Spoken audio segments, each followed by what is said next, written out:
இந்த டைப் 1 டயபெட்டிஸ்ங்கிறது யூசுவலாக நம்ம குழந்தைகளுக்கு தான் பார்க்குறோம் அதிகமாக. முக்கியமாக 5 வயசுலேருந்து 15 வயசு வரை உள்ள குழந்தைகளுக்கு டைப் 1 டயபெட்டிஸ் நிறைய டிடெக்ட் பண்ணுறோம்.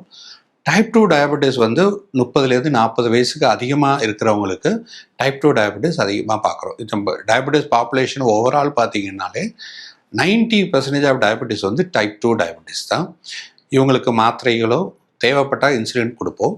டைப் 1 டயபெட்டிஸ் வந்து very limited number, less than 5% தான் நம்ம இந்தியாவில் சொல்லலாம். டைப் 1 டயபெட்டிஸ்க்கு இன்சுலின் மட்டும் தான் வைத்தியம். இதுக்கு மாத்திரை மருந்துகள் கொடுக்க முடியாது. நான் டைப் 2 டயபெட்டிஸ் யூஸ்வலாக 30லேருந்து 40 வயசுக்கு மேலே தான் வரும்னு சொல்லிட்டு இருந்தேன். ஒரு 10 வருஷத்துக்கு முன்னாடியே நம்ம யங்கர் ஏஜுக்கு பார்க்க ஆரம்பிச்சிட்டோம். ஒரு லெஸ் தென் 25 இயர்ஸ், 15 இயர்ஸ், 20 இயர்ஸ்லாம் டைப் 2 டயபெட்டிஸ் நிறைய பார்க்க ஆரம்பிச்சிருக்கிறோம்.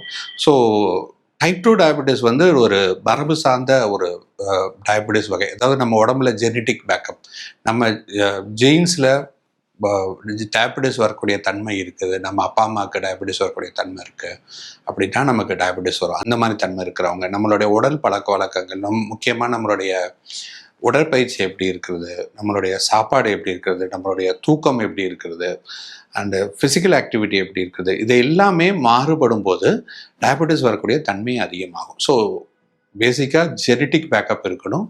சுற்றுப்புற சூழ்நிலை தான் நம்மளுடைய உடற்பயிற்சி, நம்மளுடைய உணவு பழக்க வழக்கங்கள், நம்மளுடைய தூக்கம், நம்மளுடைய ஸ்ட்ரெஸ் எப்படி எடுத்துக்கிறோம், இது எல்லாம் சேர்ந்து டயபெட்டிஸ் உருவாக்கும். இப்போ யங்கர் ஏஜ் குரூப்பில் நிறைய பேருக்கு சைல்டுஹுட் ஒபிசிட்டின்னு பார்க்குறோம். அதிகப்படியான உடல் பருமன், அதுவுமே சர்க்கரை நோய் வர்றதுக்கு முக்கியமான காரணம். ஸோ யங்கர் ஏஜ் குரூப்பில் இப்போ லேட் நைட் ஷிஃப்ட் பார்க்குறாங்க, ஸ்லீப் டிஸ்டர்ப் ஆகுது, பிரேக்ஃபாஸ்ட் ஸ்கிப் பண்ணுறாங்க, லேட் நைட் ஹெவியாக சாப்பிட்றாங்க, தூக்கம் சரியில்லாமல் இருக்கிறது, உடற்பயிற்சி இல்லாமல் இருக்கிறது, அப்பா அம்மாவுக்கு யாருக்கா சுகர் இருந்திருக்கும்.